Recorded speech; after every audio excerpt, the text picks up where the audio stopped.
Sustainable diet. Is processed food bad? What will you learn? At the end of this module, you will be able to explain what food processing is and why do we need it, identify benefits and risks associated with food processing, discuss the impact of various processed foods on your health. Let's have a look at the video. Is processed food bad? When we think of unhealthy diets, we think of fast food. But the problem is broader than that. Close to 2 billion people are overweight or obese, which causes serious health problems.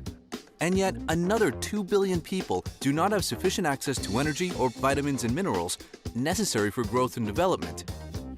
This means that 1 out of 3 people globally suffers from malnutrition. Processed food is often blamed for modern unhealthy diets. It is known to be rich in calories and poor in essential nutrients. But is that justified? And do we all know what processed food really is? To answer this question, we need to go back to the dawn of human civilization. In fact, food processing is nothing new. Dès que l'homme a commencé à essayer de se nourrir, il a mis au point des procédés alimentaires.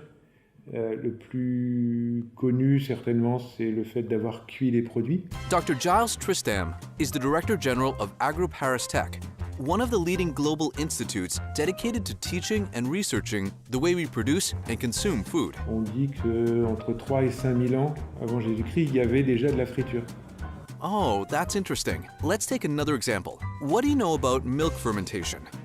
Most likely it occurred by accident about 10,000 years ago, caused by bacteria while humans used the stomach of a goat to store milk. We then adopted this new technology to ferment milk and produce cheese. Milk would not spoil, and people had access to milk products all year long. If it wasn't for processing food, we would never have created yogurt or mozzarella or parmesan. Other type of food processing, such as heat treatment, smoking, drying, pickling, curing, or fermentation. Thanks to them, we have invented a number of foods we enjoy every day. And in different places of the world, food processing would vary depending on plant and animal diversity and climate conditions. This is how over centuries, food processing helped shape our cultures and traditions. But what really is food processing? Les procédés alimentaires sont une succession d'opérations qui donnent un certain nombre de propriétés ou de fonctions à une matière première, en général agricole, animale, végétale, marine. Et ces propriétés, ces fonctions importantes, elles sont d'abord sanitaires, pour que l'aliment soit sain quand il est consommé.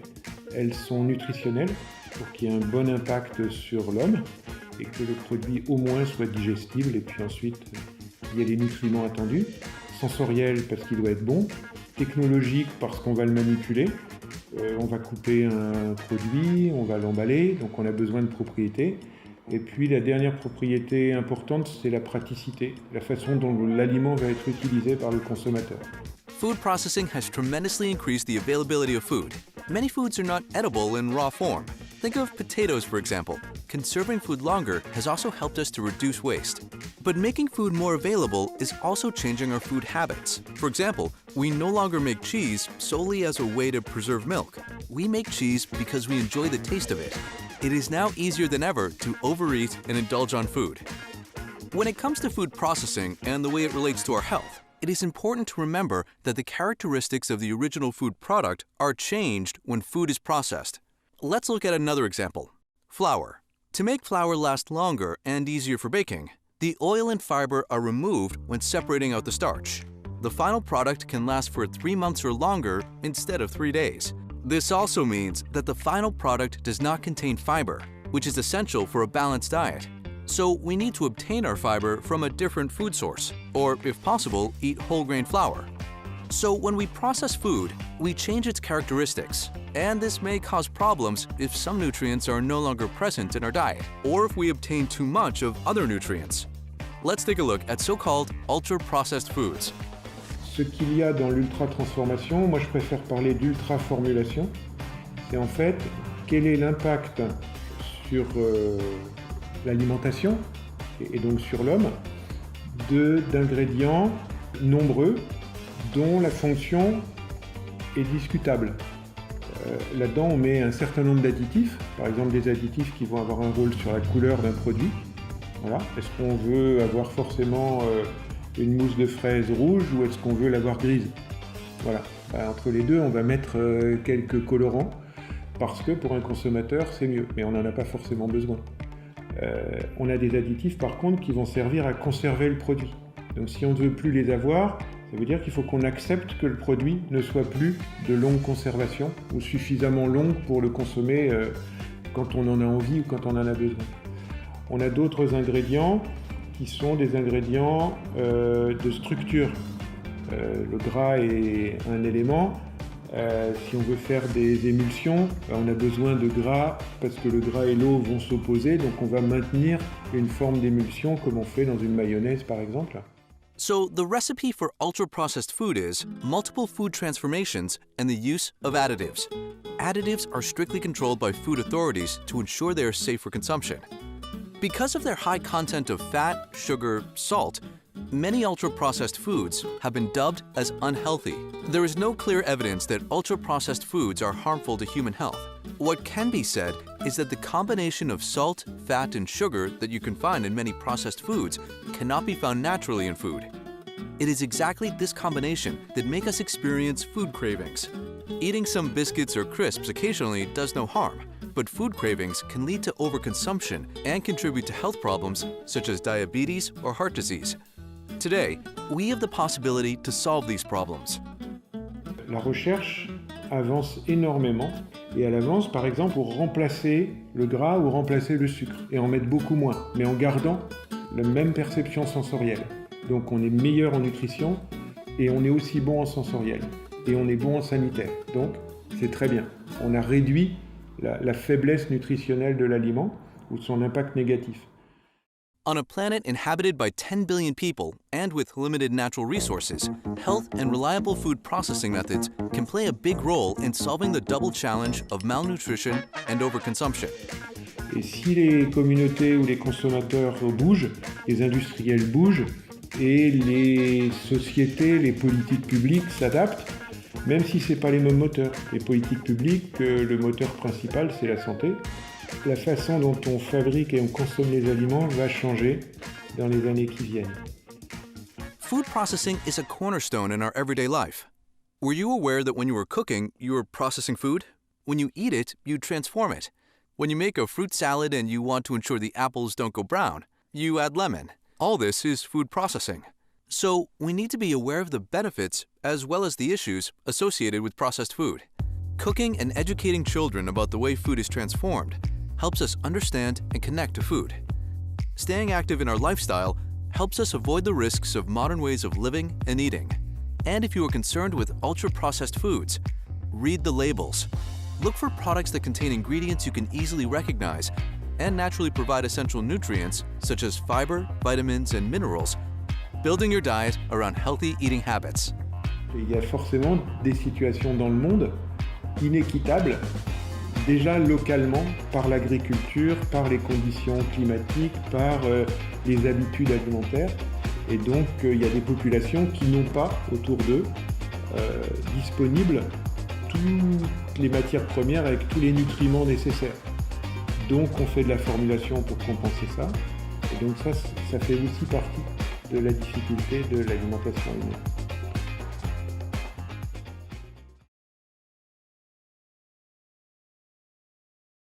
The fact sheet. Is processed food bad? What exactly is food processing? Processed food in a nutshell. What you know or believe about processed food. Let's click on the statements we agree with. Processed food is not healthy. Food processing is mainly industrial. Processed food has little nutritional value. Reflect on the video we just watched and read the fact sheet carefully. What are the impacts? Any method that turns fresh foods into food products can be considered food processing, whether at home or in an industrial scale. Food can be processed in many forms.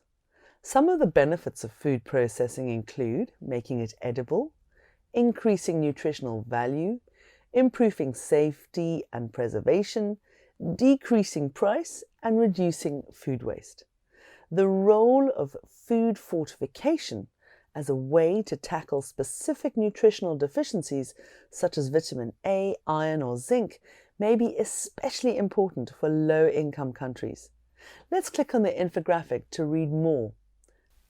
Increasing availability, altering antioxidant levels, making it convenient, tailoring it to specific needs, ensuring food safety, increasing diversity, changing the flavor and texture, allowing fortification and enrichment, decreasing price, reducing food waste, preserving nutritional quality.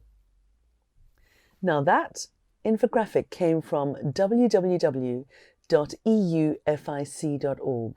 So you can have a look on the ABC of food processing, and it's an infographic there. How about additives?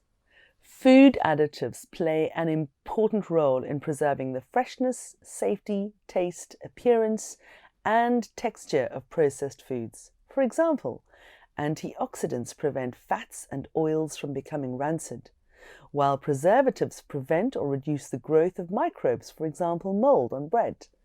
Emulsifiers are used to improve the texture, for example, stopping salad dressings from separating into oil and water. Let's take a look at the infographic. Nitrogen in pre-washed salads slows spoilage until the bag is opened, extending shelf life without affecting the nutritional value. Palm oil in breads, solid at room temperature, easy to bake with and inexpensive. Additives used as seasoning like sodium acetate, or to increase shelf life and improve food safety like potassium lactate. Wheat flour in non-wheat products, used as a thickener and stabilizer. Again, that infographic is available on the www.eufic.org site. How to consume. A healthy diet means eating a variety of nutritious foods from different food groups. Most food we eat is processed in some way, but not all processed foods are the same. For example, fruit canned in fruit juice will be a better option than fruit canned in a sugary syrup. Some processed foods that contain less fiber and higher levels of saturated fat, added sugar and salt are best consumed occasionally, such as biscuits, chocolate bars, burgers, pizzas. The World Cancer Research Fund advises eating very little, if any, processed meat, such as ham or salami. Check out the infographic for more tips. Choose a healthier option if you can. Whole grain, fresh and frozen fruits and veg, or tinned fish in water, not oil. Enjoy treats occasionally, watch portion sizes and be physically active. Home cooking is also processing. Be mindful of the ingredients you use. Check the labels to keep salt, fat and sugar in moderation. Let's look at some food processes stage by stage. Are these examples only possible in an industrial setting or also in your kitchen? Let's start. This infographic takes you through the process of freezing peas. 1. Picking. 2. Grading and sorting. 3. Washing. 4. Blanching. 5. Packaging. 6. Freezing. Here is an illustration of the process of fermenting milk into yogurt. 1. Fat level tuning. 2. Pasteurization. 3. Homogenization. 4. Cooling. 5. Fermentation. 6. Incubation. Home or industrial food processing. The processes of freezing of fresh produce and milk fermentation are performed to perfection in controlled industrial settings. However, both processes are quite simple and you can safely freeze vegetables or make yogurt at home. Changed your mind about processed food? Click on the cards from the beginning of the lesson to get the full picture. What have you learnt? A healthy diet means eating a variety of nutritious foods from different food groups. Processed food is not unhealthy by definition, as long as your food choices provide all the essential nutrients in the recommended amount. Almost all foods are processed in some way. Think of chopping, drying, boiling, pasteurization, refrigeration, and so on. Some processes occur in the kitchen, while others take place in industrial facilities. Some food processes may increase the nutritional value of food, while others may alter or decrease it. That said, many ultra-processed foods contain high amounts of salt, sugar, saturated or trans fats, and low amounts of essential fiber, vitamins, and minerals. Activity reflection. What was the most interesting fact you learnt about processed food? How will you use this new knowledge in your daily life? Take a minute to reflect and write down your thoughts. What can you do? Let's recap. Don't feel bad about your piece of cake. Just be careful not to overindulge. Be curious and aware of the nutritional values of food. Choose, shop, and eat mindfully. Cook more and educate others on food ingredients and the way food is transformed.